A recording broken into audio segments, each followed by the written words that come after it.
Good evening and welcome. Tonight we will be going over the history and geography of Bonaire in the Netherlands, which, as you can tell, this isn't actually in the Netherlands per se. This is in the Caribbean. We are actually not too far away from Venezuela. It's just to the south there. And the island of Curacao is just a bit over there. You can see Aruba over here, I think. Let's see where to start with this island. My goodness. Bonaire is part of the ABC Islands. ABC standing for Aruba, Bonaire, and Curacao, all part of the Netherlands. There's also the SSS Islands, Saba, Sint Maarten, Sint Eustatius. A different part of the Caribbean, but also belonging to the Netherlands. All used to be one big group called the Netherlands Antilles, but we'll talk about that during history. The capital is Kralendijk. You can see right here. It means coral reef, because you can bet that there's all kinds of beautiful coral reefs around the island. It is a coralline island, meaning it is made out of coral. So, of course, there are lots of coral reefs to see here. You can see the tiny little island here of Klein Bonaire, Little Bonaire, which is uninhabited. It's a little nature reserve. And of course, we're going to look at all of this on Google Earth. But the largest, reserve is this national park, Washington Slagby National Park. It's all up here. Washington Slagby. I thought this was a really unusual name, so I dug up the meaning behind it. Slagby, evidently, my Dutch viewers can confirm or deny, has to do with like slaughtering goats and livestock. So there was a plantation over here, this area called Slagby, I guess where they would do livestock farming, I suppose. But after slavery, that went by the wayside, and the rest of the land up here was bought, and private land, which the owners named America, and their main station in their territory they named Washington because it's the capital of America. But it's now all national park. These two different regions of the island are now one big, beautiful national park. It's very interesting. It's very desert-like. There's lots of cacti and rocks and sand. It's very desolate and barren. But of course, like I said, we'll look at this on Google Earth as well. The only other major town is Rincon. You can see right here, Rincon, which we'll talk about that in history. Why don't we just jump right into it? Hello, loud car. There's always a loud car outside, isn't there? Okay, that car was extra loud, so we cut that one out. But yeah, let's jump into history. These people have been living here for a very long time. The oldest was probably about 4,500 years ago. If I can find it, there's some little caves and rock areas over here. If I can find it on Google Earth, we can find some beautiful rock art from the peoples of this time. The Arawak would have lived here, and by the time of European contact, the Caquetillo people lived here. The Spanish discovered the island in 1499. They couldn't really do much with it. It wasn't nearly as interesting as some of the other places they had found in the Caribbean, South America, Central America. So, in 1515, they rounded up all of the Caquetillo and sent them to Hispaniola, to where the Dominican Republic is now, to be slaves. Very sad. What a horrible thing to happen to the island here and the people here.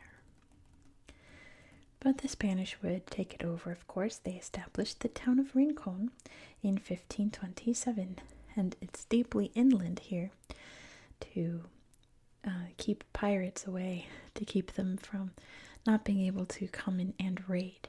So it's not on the coast, it's up on a hill here, so they can see out into the waters for any danger. Rincon is the oldest settlement in the Dutch Antilles, out of all the other islands that the Dutch currently own in the Caribbean. But how did the Dutch come to control this island?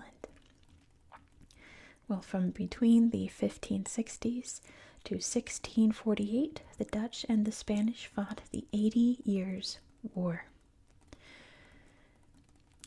Pretty much like by happenstance, Spain controlled the Netherlands. Through marriages, the Habsburg line, so on and so forth, the Netherlands became part of Spain. The Dutch did not want to be ruled by the Spanish. They revolted, and at the end they won their independence from Spain. So all during that time, of course, they were fighting each other.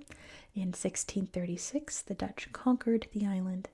I guess they got to keep it, along with the other islands out here that they invaded during the 1630s. In 1639, they established Fort Oranje. Oranje? I forget how to say it in Dutch. It's orange. They love their orange in the Netherlands. It means so much to them. It's the color of the royal family. And by 1810, this town was established here called Playa, which if you know your Spanish, that means beach, because there are some beautiful beaches here. But by 1830, they renamed it Kralendijk. Now, what was the main industry on this island? Why did the Dutch want this island so much? Did they conquer it for? One of them is pretty sad. The other one is also sad, but not as sad, is that Kralendijk was a big slave trading port. People could come and buy human beings, which is very devastating. But the other main industry was salt. And all down here, like we'll see on Google Earth, this is all salt pans. Big stretches of land all separated out to harvest the salt from the ocean. Now, they utilized slavery a lot here on Bonaire. We will look at the slave huts along the coast here, see where these people slept, or probably tried to sleep at night when they weren't working at the salt pans, or various other industries. I forgot to mention the donkeys. When the Spanish controlled this island, they brought donkeys over here for work purposes, but as things modernized, they didn't really need donkeys that much, so they just kind of let them go. So there are wild donkeys. We talked about wild donkeys on Aruba, but there are lots of wild donkeys on Bonaire here as well. I will take a look at some of them on Google Earth.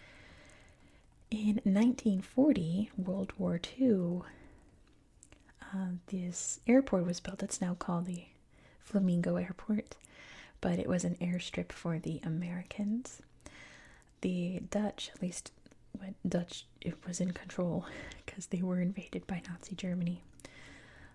They sent German prisoners of war here and used it as a little internment camp. That's pretty much like for World War II, I think. In 1954, the Netherlands created the Netherlands Antilles. Like I said, all the islands: Curaçao, Aruba, Saba, St. Martin, and St. Eustatius. And it was like their own special, almost like one country among these 6 islands. But that dissolved in 2010. And each island became a special municipality within the Netherlands, pretty much getting all of the protection that Dutch citizens get. They're not part of the EU. Bonaire's not part of the EU, but they pretty much reap a lot of the benefits from that. Apparently lots of people here aren't pleased about that. They had a referendum in 2015 about how they feel about this, and a lot of people disagreed with this decision, but I don't think it's going to change anytime soon. I think Bonaire is just staying a special municipality of the Netherlands. And that's essentially the history of this little island in the Caribbean. Lots and lots of tourism. There's cruise ships we'll see in the pictures on Google Earth in a minute. Lots of beautiful hotels. That German internment camp I mentioned is now a hotel. And yeah, lots of little things to do. Scuba, hiking, donkey sanctuary. We'll take a look at it all. Why don't we hop over to the tablet and check it out? Here we are in Bonaire. But let's of course start by zooming out so you can see exactly where we are in the world. There's Curacao and Aruba. There's Venezuela right here. You can see Caracas, the capital city. And here's the rest of the Caribbean. There's Cuba. This is Hispaniola, the island I mentioned. Now home to Haiti and the Dominican Republic. Central America, South America, North America, so on and so forth. So that is where we are. You can see how extremely close it is to Venezuela. Not close enough that you can just row a boat out, but close enough that I'm sure there's a ferry or something to Kralendijk. Why don't we start there, the capital? Kralendijk. I guess we'll start at Fort Orange. There it is, right here. It's really where the city began, isn't it? There's the fort. It's pretty orange, I guess. Big cannons there. Keep out the pirates. Look at that big cruise ship. Not the little cannons. They're kind of cute.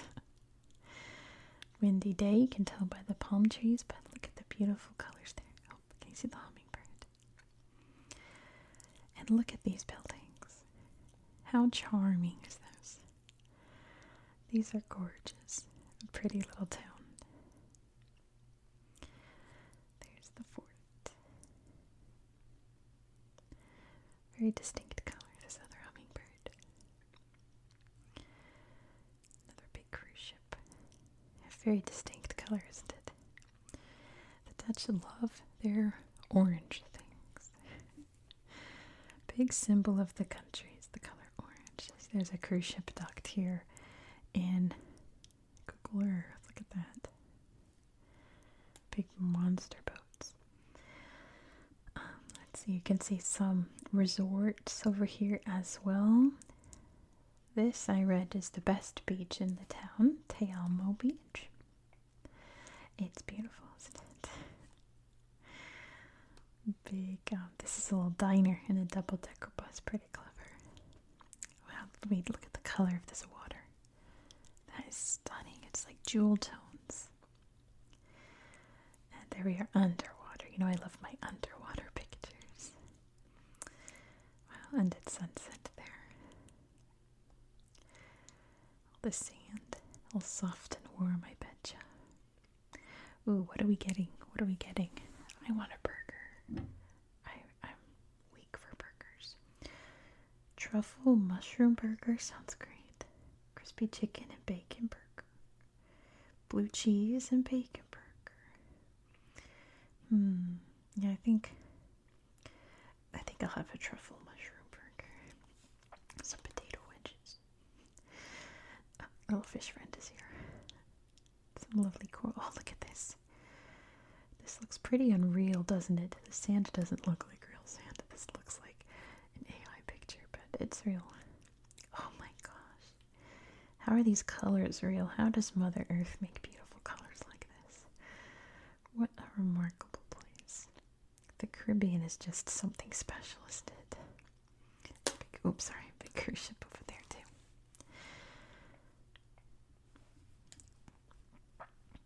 While we're here, let's check out Klein Bonaire. There we go. You can see there's lots of little reefs and dive sites around here. I highly, highly encourage you to check out this island in your own free time. because there are so many slideshows on this island. I'll try to show you all my favorites. Pretty much all of them are great. Someday this will be me. I'll be here on this island looking at all this beautiful coral. Look at that water. So stunning, so vivid. Pirate ship, oh no, they're coming. A turtle friend. Big lighthouse. Scuba diving, or snorkeling, I suppose, not scuba. Big difference. And that water feels amazing too. Nice and warm and relaxing.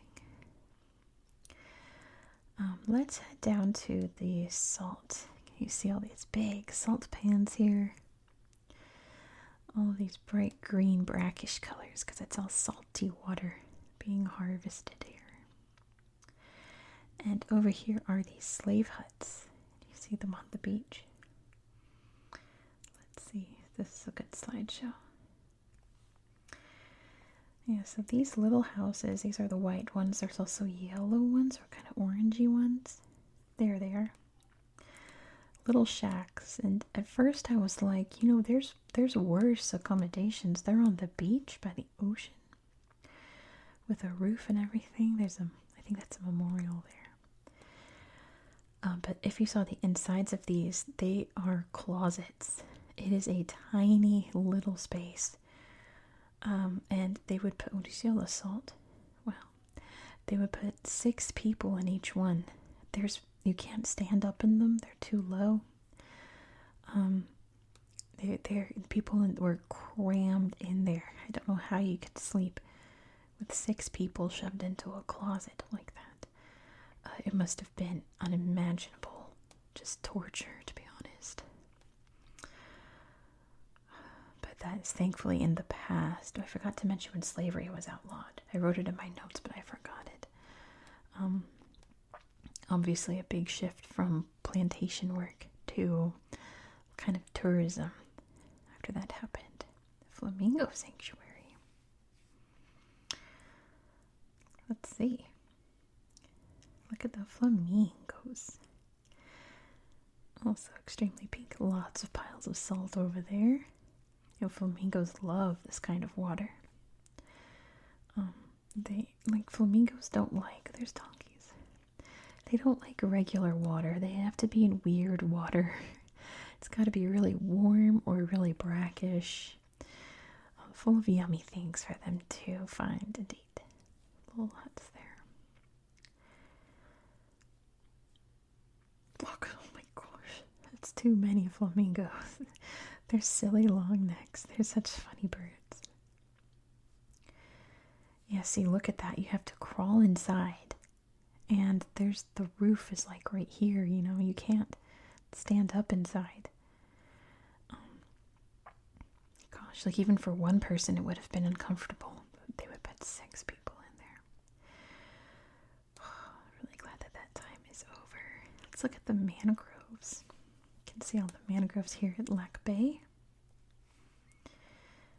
These swampy, watery trees. We're going to talk more about mangroves later this week because we're going to go to an island in Sierra Leone, which is pretty much all mangroves. So we'll talk more about mangroves there. Here's what it looks like above the water and below. A little forest above and below the water. Bonaire Weather Channel. Conch shell wet, rain. Conch shell swinging, windy. Conch shell hot, sunny. See the conch shell. Conch shell cool, cloudy. No conch shell, hurricane. Pretty good indicator of the weather. Some aloe plants. They do harvest aloe here, just like in Aruba. Look at all these flamingos. Just like in this area. I think this is a sanctuary that looks like they're feeding over there. They're not invading. This looks like a little, I want to say a harpy eagle, but I don't think it is. But it looks like one. Maybe it is. That's a pretty picture. See the flamingos. Yeah, that's definitely a little flamingo sanctuary there. Big pelicans. All kinds of birds. And a scarlet macaw. Beautiful. So many birds here. here's the donkey sanctuary. Do you know this is the first place I'm going to go when I visit Bonaire? Same with the Rubus donkey sanctuary. They're just such sweet animals. They have such cute little faces. Funny little Nick Bottoms. How cute. Flamingos. Donkeys. So yeah, one of the issues of the Spanish just letting their donkeys just out, big tortoise there, iguana, was that this landscape is very arid. Look at this. It's not a great place for donkeys to roam around and thrive. So a lot of donkeys were suffering. I love the sign. Graphic designs, they're best. Ooh, big torts. Looks like Donkey from Shrek, but like a girl. So the sanctuary is important because a lot of these donkeys probably wouldn't survive out in this kind of terrain. We're thankful for that. Lagoon ruins. There's a blowhole. Maybe we'll check that out. I have to remember. Oh, this is not what I want to see. Where I found the cave art. I feel like it was somewhere over here. There was like or rock art, I should say, because there was a cave of some sort. What is Chinese subway? What does that mean? What is that? What? It literally looks like a subway entrance. Maybe it goes to China. Definitely a leftover of something. Let's look at the blowhole real quick. A hole in the ground where the water shoots up. Be careful not to look down into it because you don't know when it's going to splash up at you.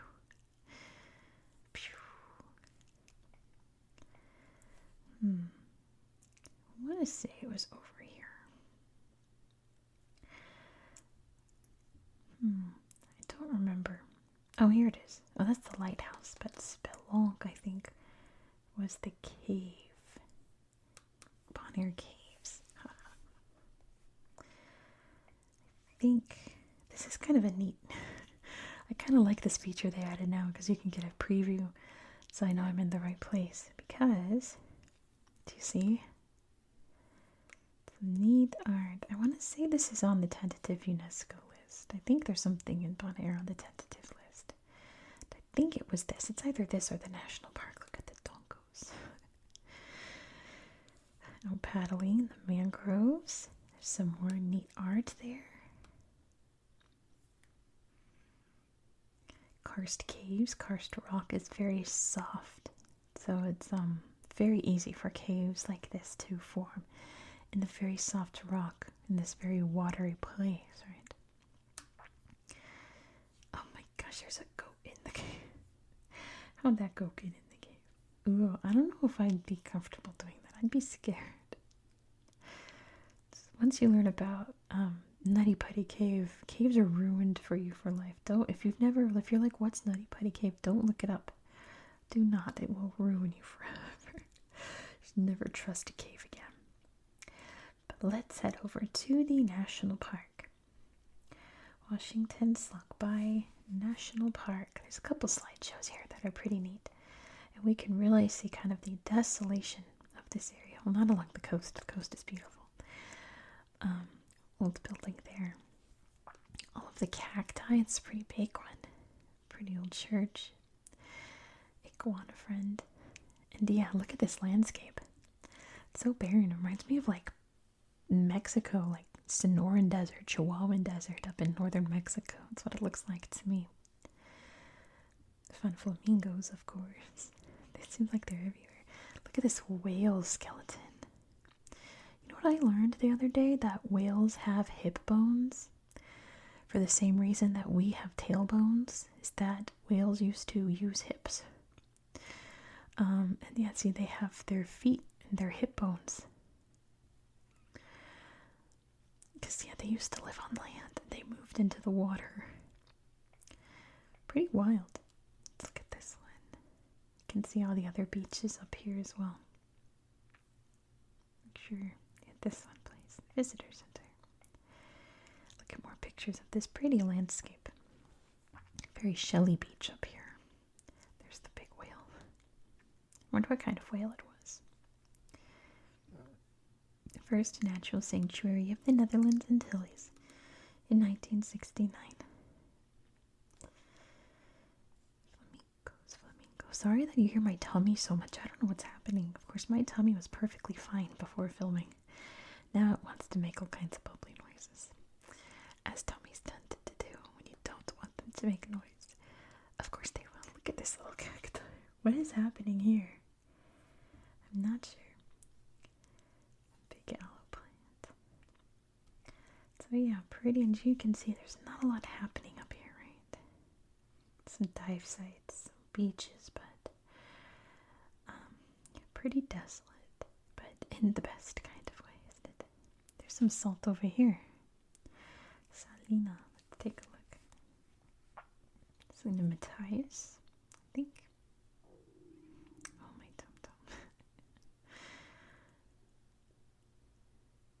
Wow. Very pretty. Every slideshow on this island is just like really nice. Let's see the peak of the hill. Oh no. I closed Google Earth. There we go. Did not mean to do that. Yeah, look at this. Wow. So full of cactus.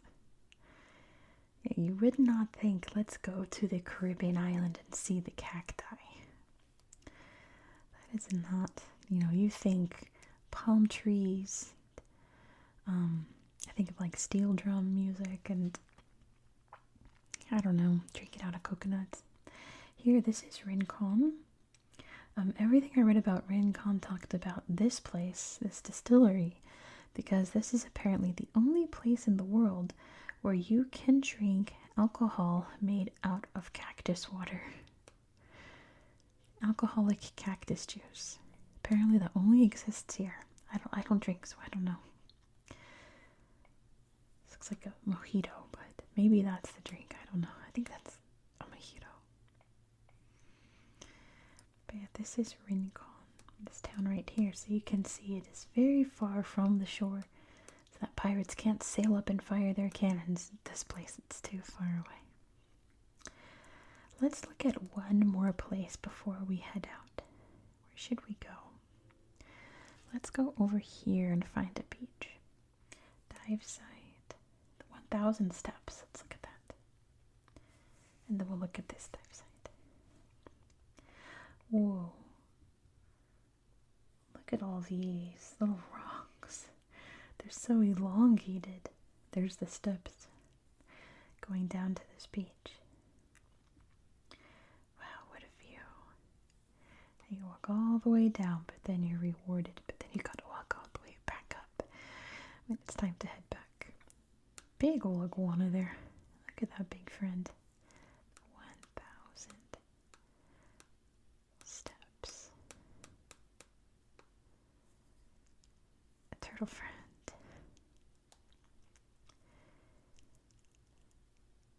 Ooh, oh, look at this big twisty tree.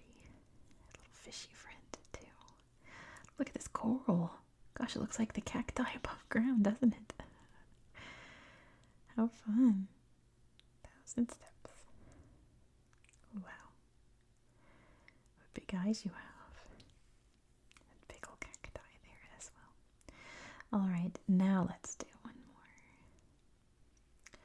This dive site. Tolo dive site. Old Blue.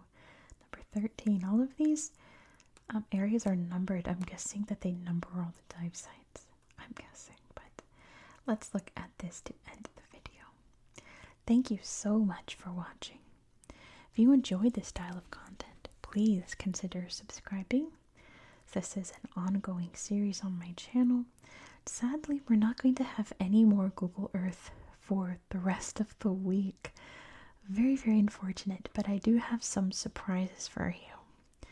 Tomorrow we're going to go to Madagascar, which is such a shame that there's like no pictures in this region of Madagascar, but I'm going to read to you a little book about Madagascar so you can learn more about the culture there in a nice quiet whisper. So if you want to check out, make sure you subscribe so you won't miss out. Please don't forget to give this video a thumbs up if you're still awake. Let me know your thoughts down in the comments below. I always treasure all of your comments. I hope you found this video to be relaxing and educational. And I hope that you have a good